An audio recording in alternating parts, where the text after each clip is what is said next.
오늘은 우리가 새로운 살길 그리스도라는 주제로 함께 하나님의 말씀 나누도록 하겠습니다.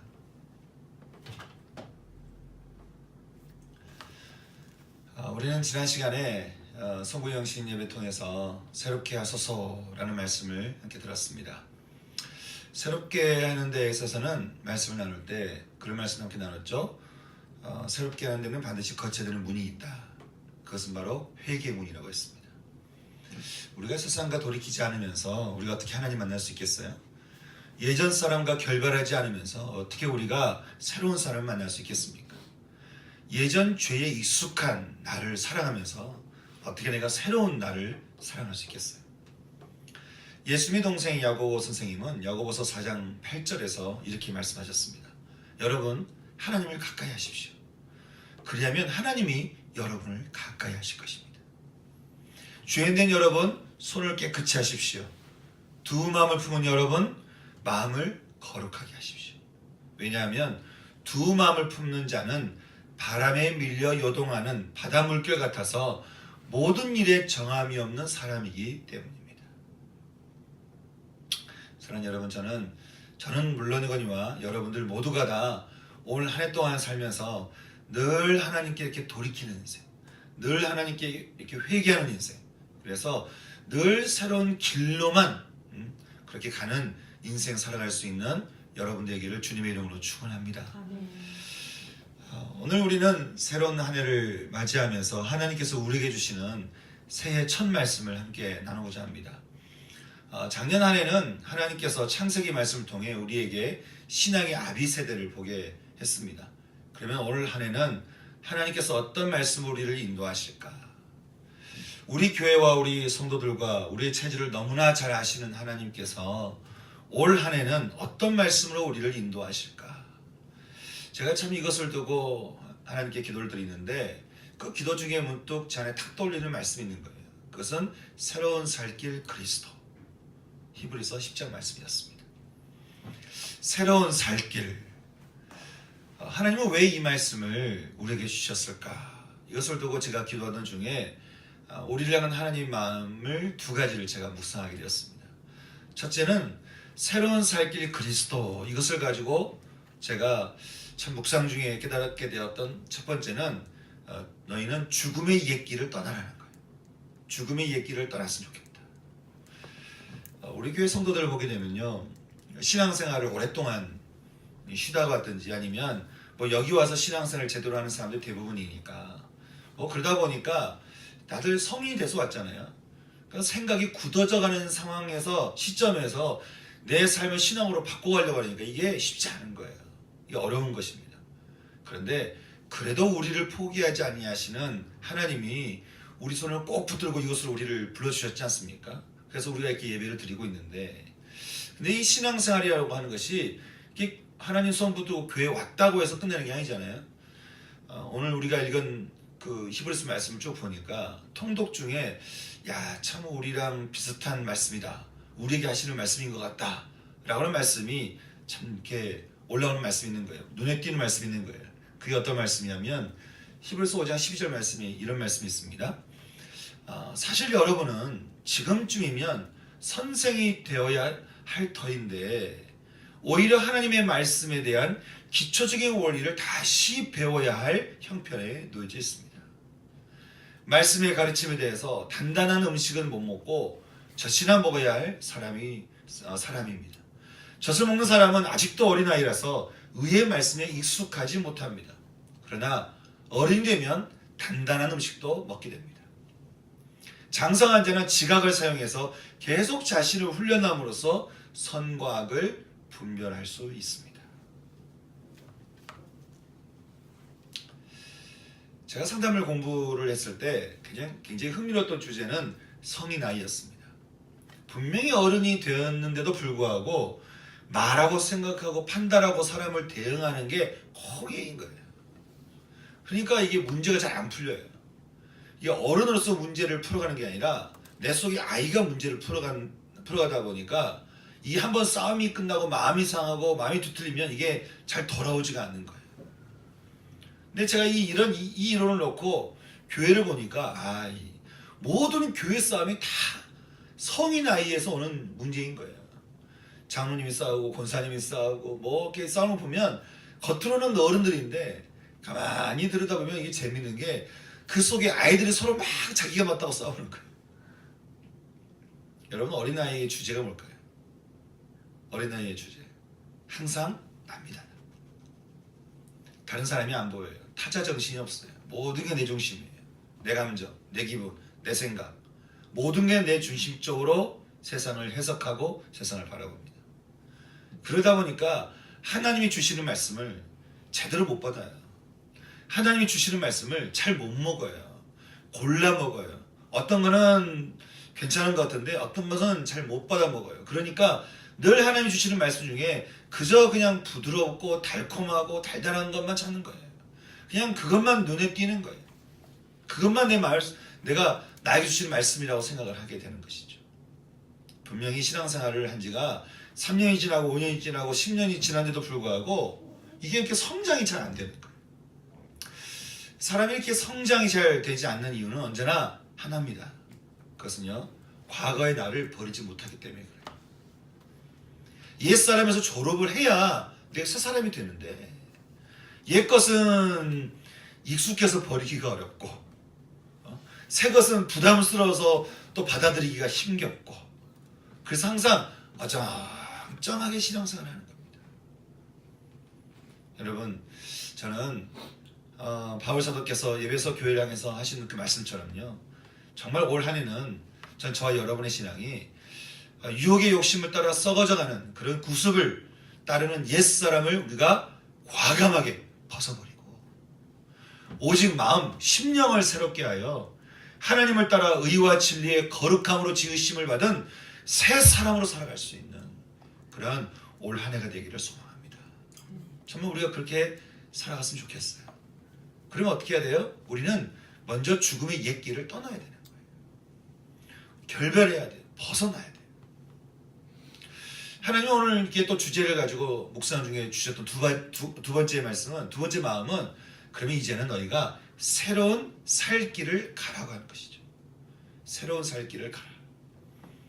오늘 말씀에서 근데 보니까 새로운 길을 가라고 하시면서 하나님이 우리에게 뭐 옛 길을 떠나라고 했던 것처럼 뭐 이렇게 해라 저렇게 어떤 방법을 말씀하시지 않는 것을 보게 됩니다. 새로운 살 길을 사는 방법은 뭔가? 새로운 살 길을 살기 위해서 우리는 어떻게 해야 되는 건가? 하나님 말씀은 단순했습니다. 그것은 새로운 살 길이란 그리스도에게 속한 것이다 라고 하는 것이. 무슨 방법이 아니에요. 뭘 어떻게 해야 되는 게 아니에요. 그냥 새로운 살 길이란 뭐냐? 어떻게 해야 되느냐? 그거 다 떠나서 새로운 살 길이란 그리스도다. 그러니 우리가 어떻게 해야 새로운 살 길을 살아갈 수 있습니까? 그 그리스도를 바라보고 그리스도의 말씀을 귀담아 듣고 그 그리스도를 따라가는 거예요. 그러면 우리가 뭔가를 뭐 잘하지 못해도 뭔가 부족하고 미약하고 뭔가 좀 어설퍼도 우리는 언제나 우리 인생 길은 새로운 살 길을 살아가게 된다고 하는 것이. 그러면 여러분, 왜 그리스도가 우리에게 새 길일까? 히브리서 말씀에서는 왜 우리에게 이렇게 말씀을 해주고 있을까? 오늘 우리가 읽은 말씀에서 우리 그 해답을 찾아볼 수가 있는데요. 19절과 20절 말씀 우리 다시 한번 읽어보겠습니다. 시작. 그러므로 형제들아 우리가 예수의 피를 힘입어 성소에 들어갈 담력을 얻었나니 그 길은 우리를 위하여 휘장 가운데로 열어놓으신 새로운 살 길이요 휘장은 그의 육체이니라. 아멘. 히브리서 저자는 오늘 말씀 보니까요, 그리스도가 새로운 살 길이라고 하는 것을 말씀하시면서 그 근거로 성소와 휘장을 우리에게 이야기를 해주고 있습니다. 성소와 휘장, 이게 어디 있는 겁니까? 성막에 있는 거죠. 성막에 있고 성전에 있는 겁니다.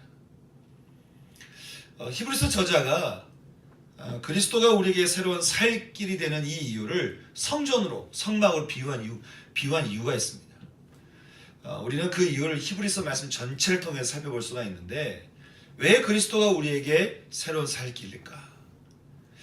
그 이유를 히브리서가 이것저것 우리에게 말씀해 주고 있는데, 그 말씀 중에 대표적으로 세 가지를 찾아보자면 이렇게 얘기해 볼 수 있습니다. 먼저 첫 번째는 히브리서 9장 11절과 12절 말씀을 통해서 살펴볼 수 있는데 얼른 찾아보겠습니다. 히브리서 9장 11절과 12절 말씀입니다. 그분이 어떤 분이길래 우리의 새로운 살 길인가? 한번 읽어보겠습니다. 시작. 그리스도께서는 장래 좋은 일에 대제사장으로 오사 손으로 짓지 아니한 것 곧 이 창조에 속하지 아니한 더 크고 온전한 장막으로 말미암아 염소와 송아지의 피로 하지 아니하고 오직 자기의 피로 영원한 속죄를 이루사 단번에 성소에 들어가셨느니라. 아멘. 이 말씀에서 그리스도는 어떤 분으로 표현되고 있습니까? 그리스도는 장래 좋은 일의 대제사장이시다. 왜 새로운 살 길이 그리스도인가? 첫째는 그리스도는 대제사장이라고 하는 것입니다. 대제사장이다. 여러분, 대제사장이 하는 일이 뭐였을까요? 우리가 대제사장이 하는 일을 보려면 이스라엘 절기를 좀 살펴볼 필요가 있는데요. 이스라엘은 여러 가지 절기가 있습니다.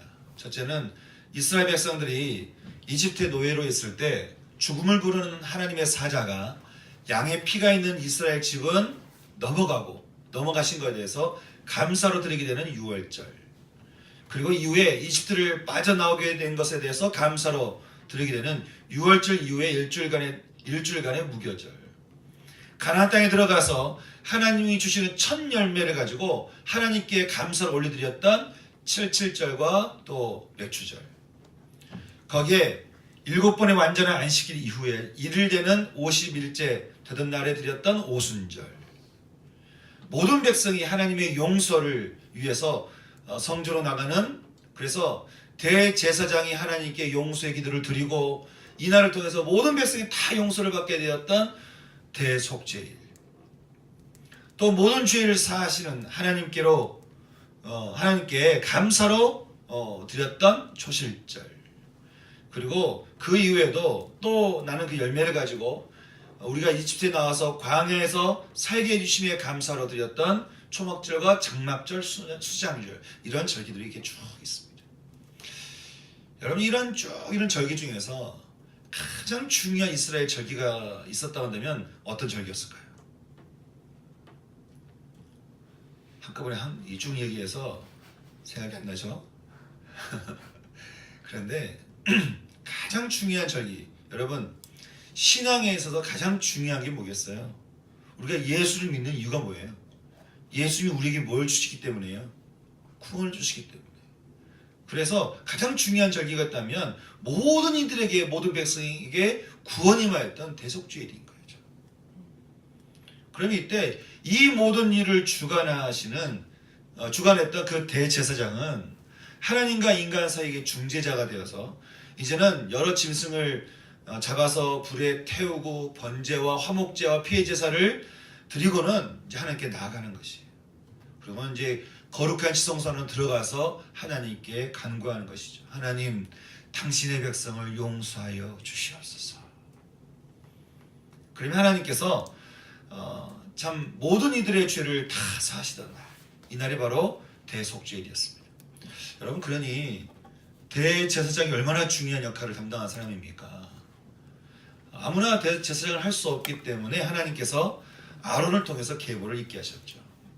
그러면 여러분, 이렇게 특정한 대제사장을 통해서 모든 백성이 용서를 받게 했던 이 대속죄일의 이 제사가 지금 우리에게도 필요한 제사입니까? 아닙니까? 필요한 제사예요? 아니에요? 아니, 우리가 용서를 받는 이 제사가 지금도 우리에게 필요해요? 안 필요해요? 용서받는 제사가. 지금 이 이스라엘의 대속죄일 제사 말고 용서를 받아야 되는 이 제사가 지금도 우리에게 필요합니까? 안 필요합니까? 헷갈리죠?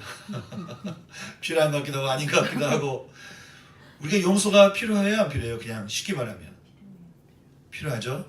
그러면 이 대속죄일의 이 제사는 지금도 우리에게 유효한 제사이고 지금도 우리에게 필요한 제사인 거예요. 그러면 우리가 생각해 볼 수 있는 게, 그러면 이 대속죄가 이 일을 행하는 그 대제사장은 어디 있겠냐는 거예요. 우리의 죄를 위해서 누가 우리를 위해 하나님께 간구하고 용서를 구하면서 중재하고 있겠냐라고 하는 거예요. 히브리서 저자는 말하기를 그분이 바로 그리스도라고 하는 것이. 그 제사가 없어진 게 아니에요. 그 제사는 지금도 드려지고 있어요. 근데 그 제사를 누가 드리고 있어요? 대제사장이 되시는 그리스도께서 지금도 드려지고 있는 거예요. 구약에 하나님이 정하신 대제사장이 대속죄에 나와서 피의 제사를 드리고는 백성들을 위해서 간구하고 기도하며 중재하게 되면 다른 이들은 몰라도요, 그들의 기도는 하나님이 꼭 들어주셨습니다. 모든 죄를 다 용서해 주셨던 그 대속죄 제사를 이제는 정해진 어떤 날이 없어도 언제든지 누구든지 이 날에 참여해서 용서의 기도를 받을 수 있는 은혜를 하나님께서 우리에게 주셨다는 거죠. 근데 여러분, 이게 우리에게 누구든지 어느 때나 가능해진 이유가 있습니다. 그래서 대제사장 되시는 그리스도께서 짐승의 피 대신 자신의 피를 십자가에서 다 쏟으시고는 이제는 본인이 그 피를 들고 하나님께 나아가 제사를 드리기 때문에 그렇다는 거예요. 대제사장 그리스도께서 지금도 자신의 피를 들고 하나님께 나아가서 기도하는 거예요. 하나님, 당신의 백성을 용서하여 주시옵소서. 하나님, 당신의 백성을 긍휼히 여겨 주시옵소서. 하나님, 당신의 백성들의 죄를 사하여 주시옵소서. 성경에서 그리스도가 중보자이시다라고 하는 것은 괜히 중보자가 아닌 거예요. 우리의 대제사장이신 그리스도께서 자신의 피를 들고 지금도 우리를 위해서 기도하시면서 우리를 위해서 중재하고 계시다고 하는 것이죠. 그러니 그 대제사장 되시는 그리스도가 얼마나 중요합니까? 사랑하는 여러분, 저는요 참 저와 여러분 안에 자신의 피를 들여서 하나님께 용서를 구하셨던, 또 지금도 구하고 계시는 그 대제사장 그리스도가 저는 저와 여러분의 가운데 주인으로 임재하셔서 날마다 우리 안에서 하나님께 기도하고 있는 그 하나님의 그 은혜를 날마다 우리가 체험하고 알아갈 수 있는 그런 축복이기를 진심으로 소망하는 것입니다. 그분이 아니면, 그분의 피가 아니었다 한다면, 그분의 중재가 아니라 한다면 우리가 어떻게 용서를 받을 수 있겠습니까? 용서라는 것이 우리가 한 번 용서받고 두 번 용서받고 세 번 용서받고 참 용서받아 보잖아요. 그럼 사람들을 볼 때 긍휼히 보게 됩니다. 용서를 많이 받아본 사람들은 판단하는 양이 그만큼 적어지게 돼요. 용서가 많아지면 사랑이 많아집니다. 용서가 많아지면 판단이 적어집니다. 용서를 많이 받게 되면 내가 다른 사람을 비방할 이유가 잘 없어지게 돼요. 왜냐하면 내가 그만큼 용서를 받았기 때문에. 내게 증거가 있잖아요. 내가 이 용서 받은 게 어딘데? 뭐 그것쯤이야. 나를 이렇게 수치스럽게 한 거, 그래 그것쯤이야. 하나님이 난 더한 것도 날 용서를 해주셨는데, 그렇게 참 용서받은 존재라고 하는 거, 하나님 날 용서하셨다라고 하는 거, 이것을 알고 깨달으면서 이것을 참 경험하는 것만큼 참 중요한 신앙은 없는 것 같습니다. 하나님의 용서를 받는 것, 그래서 우리가 날마다 새로운 살 길을 갈 수 있는 것, 이것이 대제사장 되시는 그리스도로 인해서 우리에게 주어진 은혜라고 하는 것입니다. 그러면 두 번째로 그리스도는 또 어떤 분이시길래 우리의 새로운 살 길이 되시는 분이신가? 히브리서 4장 15절과 16절 말씀을 통해서 우리는 살펴볼 수 있을 것 같습니다. 4장 15절과 16절 말씀, 같이 읽겠습니다. 시작. 우리에게 있는 대제사장은 우리의 연약함을 동정하지 못하실 이가 아니요 모든 일에 우리와 똑같이 시험을 받으신 이로되 죄는 없으시니라. 그러므로 우리는 긍휼하심을 받고 때를 따라 돕는 은혜를 얻기 위하여 은혜의 보좌 앞에 담대히 나아갈 것이니라. 이 말씀에서 히브리서 저자는 그리스도는 우리를 하나님께로 인도하는 인도자다, 그렇게 우리에게 말씀해 주고 있습니다. 그리스도가 왜 우리의 새로운 살 길입니까? 그리스도가 우리의 인도자 되시기 때문에 그렇다는 거예요. 대제사장 되시는 그리스도께서 자신의 피를 통해 결국 하시고자 했던 일이 있었습니다. 그것은 우리로 하여금 하나님의 보좌 앞에 나가도록, 우리가 하나님 보좌 앞에 나갈 수 있도록 인도하시기 위해서였다는 것이. 우리는 뭐 하나님 이름을 쉽게 부르지만요, 하나님을 만난 경험이 있는 그런 이스라엘 민족들은, 이스라엘 사람들은, 그 중에 그 경건한 사람들은 지금도 하나님의 이름을 부르는 것을 굉장히 어려워합니다. 쉽게 못 부르는 거예요. 성경에 보면 하나님의 이름이 여러 가지 나옵니다. 여호와 샬롬, 뭐 여러 가지 이름 있잖아요. 또 믿음의 사람들이 불렀던 하나님의 이름들이 있고요. 그런데 많은 표현들이 있지만 하나님을 한번 만나본 적이 있었던 그 후에들은, 이스라엘 백성들은, 그래서 이 하나님의 이름이 얼마나 귀한지, 하나님의 그 이름이 얼마나 놀라운지, 하나님 이름이 얼마나 함부로 불러서는 안 되는 이름인지, 그 하나님의 이름 속에 담겨져 있는 그 고귀함과 그 아름다움과 그 기가 막힌 능력, 그 기가 막힌 정말 그 보화 같은 그 이름이 얼마나 귀한지 함부로 부를 수가 없는 거예요. 그래서 하나님의 이름이 나올 때마다 그들이 그 하나님 이름을 부르지 못하고 따로 부르는 예칭이 있는데, 그것이 바로 아도나이였어요. 아도나이, 우리 지금 말하면 나의 주여, 주여, 주여. 우리도 주여 주여 하잖아요. 그런 것처럼 아도나이, 어떤 이름이 나와도 하나님의 이름은 아도나이 이 이상 넘어 부르기에는 그 이름이 너무 크고 너무 아름다운 거예요. 하나님의 이름 앞에 두렵고 떨리는 마음으로 섰던 그 이스라엘 백성들, 우리가 참 그것을 보게 되면, 우리는 정말 하나님의 이름을 볼 때, 하나님 앞에 우리가 서 있을 때 우리는 어떤 마음으로 서 있을까? 여러분, 의인은 없으니 하나도 없다고 주님 말씀하셨죠? 성경은 말씀하고 있죠? 그렇다 한다면 나 스스로가, 우리가 말씀을 보면 볼수록 참 우리가 죄인이라는 사실을 계속 깨닫게 되는데, 죄인이라는 사실을 부인할 수 없는 이 우리들이 전혀 죄가 없으신, 그리고 죄를 보면 그 죄를 멸하시는 하나님 앞에 우리가 어떻게 담대하게 나아가고 당당하게 그의 이름을 부르고 어떻게 하나님 앞에 참 우리가 거리낌 없이 나갈 수 있겠습니까? 어떻게 우리가 그 이름을 함부로 부를 수가 있겠어요? 불러서 그분이 오셔버리면 이 죄인이 죄가 없으신 하나님을 만났을 때 살아남을 수 있겠냐는 거예요. 할 수가 없죠. 히브리서 저자는요, 4장 15절과 16절 말씀을 현대의 성경을 통해서 이렇게 이야기하고 있는데, 제가 다시 풀어보면 이렇습니다. 우리에게 있는 대제사장은 우리의 연약함을 동정할 수 없는 분이 아니십니다.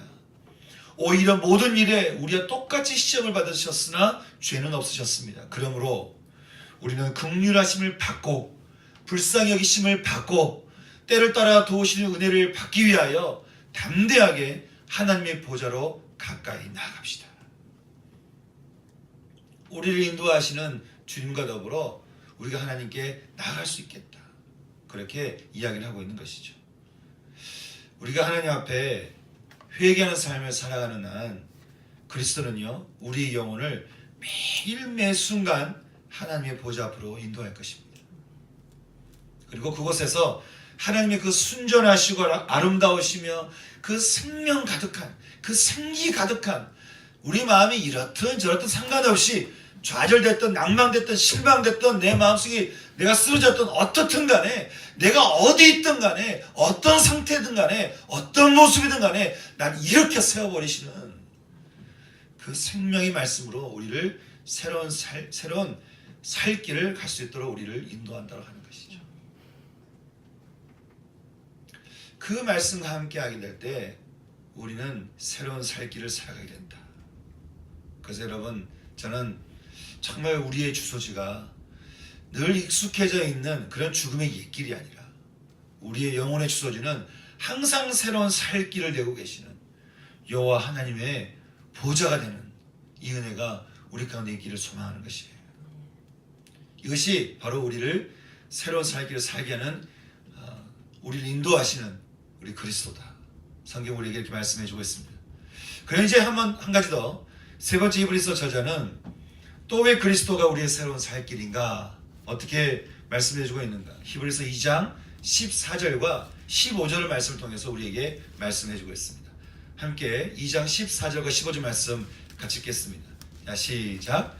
자녀들은 혈과 육에 속하였으되 그것 또한 같은 모양으로 혈과 육을 함께 지니심은 죽음을 통하여 죽음의 세력을 잡은 자 곧 마귀를 멸하시며 또 죽기를 무서워함으로 한평생 매여 종노릇 하는 모든 자들을 놓아주려 하심이니.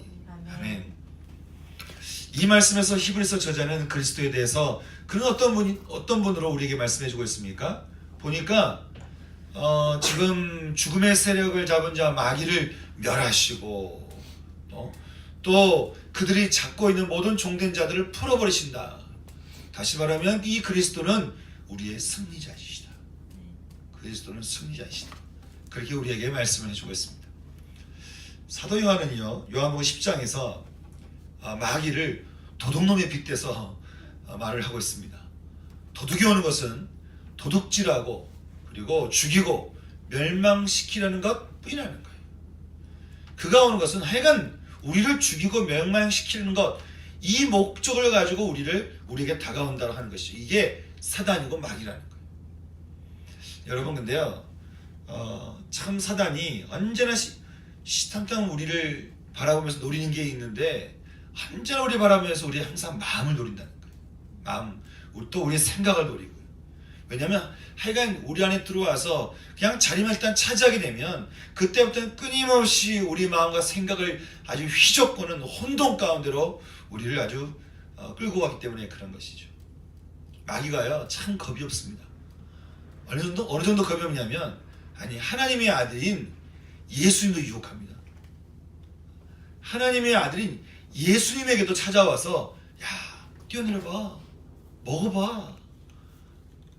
여러분, 하나님의 아들 예수님도 살짝 유혹하면서 속이는 마귀입니다. 그런데 우리는 어떻게 했습니까? 또 예수님의 제자 중 한 사람은 이 마귀 넘어가가지고 예수님도 팔게 했던 일을 우리는 성경을 통해서 잘 알고 있습니다. 그 마귀가 얼마나 지배했던지, 그 마귀의 지배함을 보면서요, 참 혀를 내두르면서 이 베드로가 이렇게 말하는데, 여러분 바짝 정신을 차리십시오. 철저하게 경계하십시오. 여러분의 원수인 마귀가 울부짖는 사자처럼 삼킬 자를 찾아 돌아다니고 있습니다. 현재형이에요. 돌아다니고 있다는 거예요. 그래 어떻게 해요? 정신을 바짝 차려야 하는 거예요. 철저하게 경계하라는 거예요. 마귀가 울부짖는 사자처럼 삼킬 자를 찾고 있다. 여러분, 이게 죽이려고 작정하고 덤벼드는 이 보이지 않는 거짓말쟁이 도둑놈을 우리가 무슨 수로 알겠습니까? 이게 무슨 수로 우리가 피하겠어요, 이거를. 근데 오늘 히브리서 저자는 이렇게 말씀해주고 있습니다. 그리스도가 어떤 분이신가? 그는 마귀를 멸하시는 분이시다. 그리고 그 마귀가 잡은 자들을 풀어버리신다. 그렇게 말씀해주고 있습니다. 여기 멸한다라는 단어가 재밌는데요, 이 멸하신다 이 말은 무력하게 해버린다. 그냥 무력하게 해버리는 거예요. 그리고 무용지물로 만들어버리는 거예요. 쓸모없게 만들어버리는 거예요. 이게 멸하다는 것이. 그러니까 마귀가 우리에게 찾아와서 생각을 속이고 마음을 속이고 기분을 속이고 감정을 속이고 그렇게 해서 하여간 우리 안에서 별 일을 꾸미려고 많은 계획을 다 짜놨는데, 그리스도만 오면 그 모든 계획들, 그 모든 작전들, 그 모든 시도가 어떻게 돼요? 쓸모없이 싹 사라져버린다는 거예요. 무용지물 되고 그냥 무력해져 버린다는 거예요. 하여간 그리스도만 나타나면 무력해져 버리는 이 마귀인 거예요. 그러니 그리스도가 우리 안에 임하셔서, 우리 안에 임재하셔서 나의 주인 되시는 것이 얼마나 큰 일입니까? 그분이 내 안에 임하셔서 날 다스리신다고 하면, 여러분, 우리 인생이 어떻게 새로운 살 길을 안 갈 수가 있겠습니까? 그분이 내 안에 우리 가운데 임하셔서 우리를 위해서 기도하시고 우리를 은혜의 보좌 앞으로 인도하시면서 마귀를 무력하게 해버리고 쓸모없게 해버리고 멸하게 하신다. 우리 이 말씀을 붙들면서 살아가게 되면은 그래도 우리가 못 이길 이 세상에 죄와 또 우리가 상처가 어디 있겠냐라고 하는 것이. 여러분 사실 우리가 생각을 해보면요, 우리가 믿음으로 부름받은 다음에 우리가 얼마나 마귀의 공격을 많이 당합니까? 하여간 마귀가 우리를 내버려 두지 않죠. 끊임없이 찾아와서 이렇게 속이고 저렇게 속이고, 하여간 속이는 것은 아주 대가예요. 어떻게든 우리를 속아서 우리를 죽음 가운데로 사로잡아 가는지 몰라요. 여러분, 우리 중에 유다처럼 되지 않으라는 법이 있겠습니까? 아니면 우리 중에 야고보처럼 마귀를 대적하며 승리하는 사람이 되지 말라는 법도 있겠습니까? 분명한 것은 우리가 마귀를 이기고 마귀에서 벗어나는 길은 우리에게 있지 않다는 거예요. 그것은 우리 안에 누가 있느냐에 따라 달려있게 된다는 것이. 마귀를 멸하시는 그리스도가 우리 안에 임하시면 마귀가 어떻게 내 안에서 우리 안에서 살겠습니까?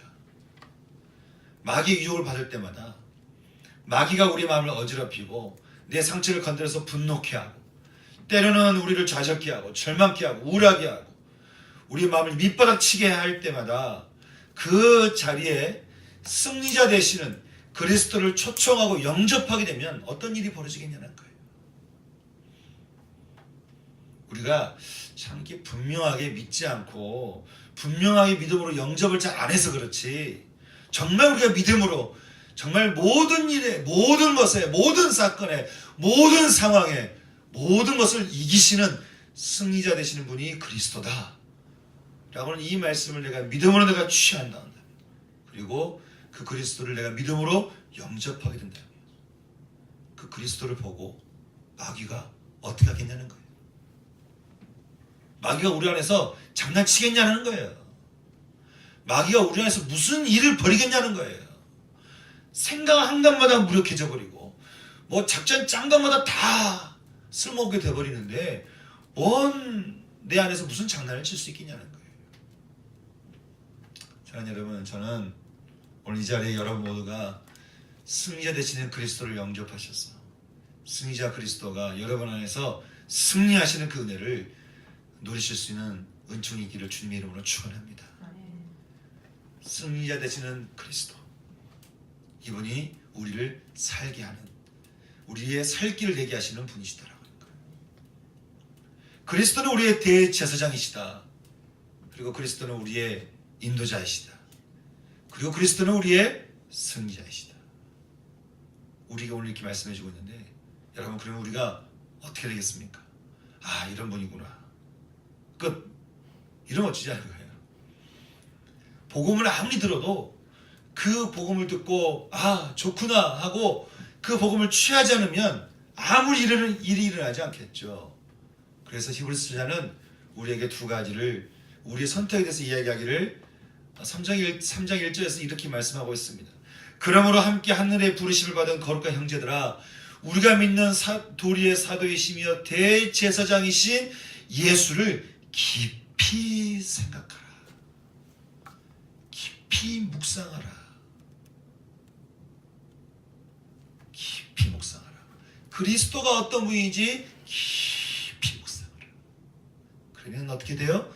우리 인생이 새로운 살 길을 가는 거예요. 새로운 살 길을 살아가는 거예요. 예수를 깊이 묵상하고 그분을 만나면 그분이 우리를 새로운 살 길로 인도한다는 거예요. 그러니 한 가지를 더 얘기해보자면 12장 2절 말씀, 이런 말씀이 있습니다. 믿음의 주여 우리를 온전케 하시는 예수를 바라보자. 예수를 바라보자.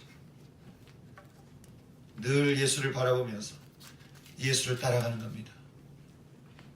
세상이 여기가 진리라고 얘기하고 저기가 진리라고 얘기하고 이것이 좋다 저것이 좋다, 여기 우리 마음이 위로가 있다 저기에 마음이 위로가 있다, 우리에게 별 이야기를 해야 되지만 여러분, 그것은 우리가 하면 할수록 더 우리를 지치게 만드는 것이고 우리를 더 공허하게 만드는 그런 것이죠. 하지만 우리가 믿음의 주여 우리를 온전케 하시는 예수를 바라보며 그 예수를 계속 따라가는 삶을 살아가게 되면 우리는 어떻습니까? 우리는 내가 무슨 의도한 것도 아닌데, 무슨 작정한 것도 아닌데, 그렇게 하려고 했던 것도 아닌데, 나도 모르게 내가 가고 있는 내 인생 그 길이 새로운 살 길이라고 하는 것이죠. 새로운 살 길로 인도하시는 주님, 새로운 살 길로 가기를 원하시는 주님, 하나님께서 이 말씀을 우리에게 왜 주셨겠습니까? 이 말씀을 통해 저와 여러분이 올 한 해 동안 꾸준하게 변함없이 새로운 살 길을 가기를 원하시는 마음이 있으신 거고, 우리 교회 역시 새로운 살 길의 방향대로 갈 수 있는 은혜가 있기를 소망하는 것입니다.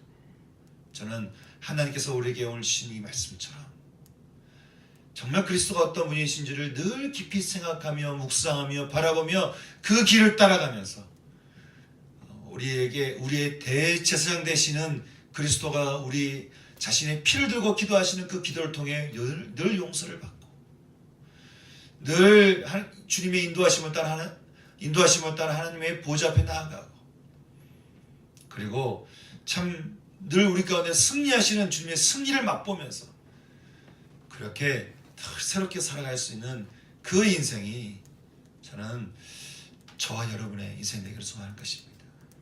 하나님께서 우리에게 주신 이 말씀을 우리가 그냥 흘려듣지 않고 이 말씀을 믿음으로 취하여서 정말 주님이 내 안에 충만히 임하시도록 올 한 해 하나님 함께하여 주시옵소서. 그렇게 기도하며 나갈 수 있는 저와 여러분의 신앙 되기를 주님의 이름으로 축원합니다. 이렇게 하나님의 말씀 듣고 우리가 기도하겠습니다.